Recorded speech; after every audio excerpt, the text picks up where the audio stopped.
Assalamualaikum dan selamat sejahtera semua.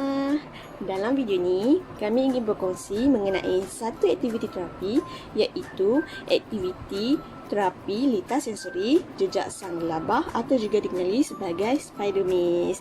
Jom kita mulakan. Bagi memenuhi keperluan khusus kami telah memilih aktiviti litar sensori jejak sang lelabah ataupun spider maze ini untuk murid berkeperluan khas melaksanakan aktiviti ini di rumah sepanjang tempoh perintah kawalan pergerakan secara atas talian.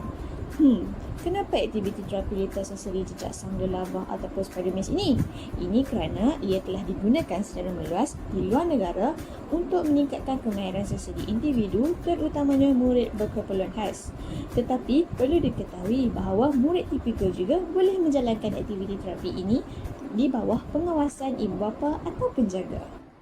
Untuk memulakan aktiviti terapi ini, ia memerlukan beberapa bahan dan alatan. Jadi, bahan dan alatan yang diperlukan sebelum memulakan aktiviti terapi litar sensori jejak sang lelabah ataupun spider maze ini ialah masking tape, gunting, lakaran jejak sang lelabah, penanda halangan dan penanda mula dan tamat. Perlu diingat bahawa keselamatan adalah sangat penting dalam sesuatu aktiviti. Jadi, aspek keselamatan sebelum, semasa dan selepas menjalankan aktiviti terapi litar sensori jejak sang lelabah ataupun spider maze ialah: yang pertama, memastikan persekitaran untuk menjalankan aktiviti adalah selamat. Yang kedua, ibu bapa atau penjaga hendaklah memantau kanak-kanak semasa menjalankan aktiviti. Yang ketiga, penanda halangan yang digunakan dalam aktiviti ini hendaklah tidak membahayakan kanak-kanak. Dan yang keempat, penggunaan masking tape hendaklah dilekatkan dengan rata bagi mengelakkan risiko kecederaan ketika kanak-kanak menjalankan aktiviti ini.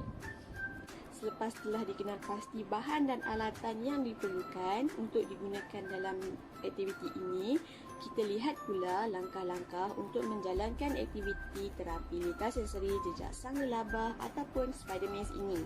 Yang pertama, ia memerlukan kawasan yang lapang dan selamat.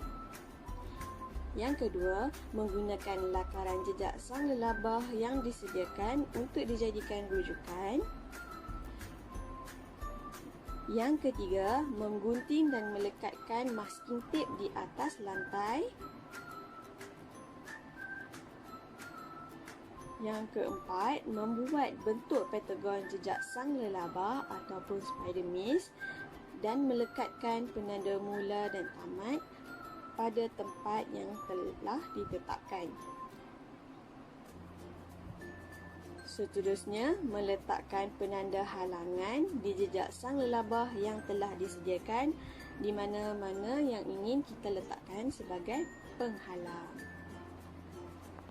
Seterusnya adalah simulasi aktiviti terapi litar sensori jejak sang lelabah ataupun spider maze.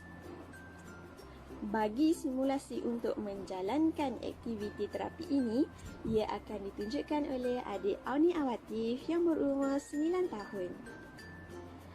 Mula-mula, berdiri di tapak permulaan aktiviti dengan meletakkan kedua-dua kaki di tempat yang bertanda mula. Kemudian berjalan di atas masking tape dengan kedudukan kaki kanan di hadapan diikuti kaki kiri di belakang tanpa menyentuh permukaan lantai yang tidak mempunyai masking tape dan mencari jaran yang tidak mempunyai penanda halangan yang telah dilekatkan. Setelah berjaya merentasi penanda halangan, aktiviti ini akan berakhir jika murid telah berjaya melepasi semua halangan hingga ke garisan penamat yang telah ditanda.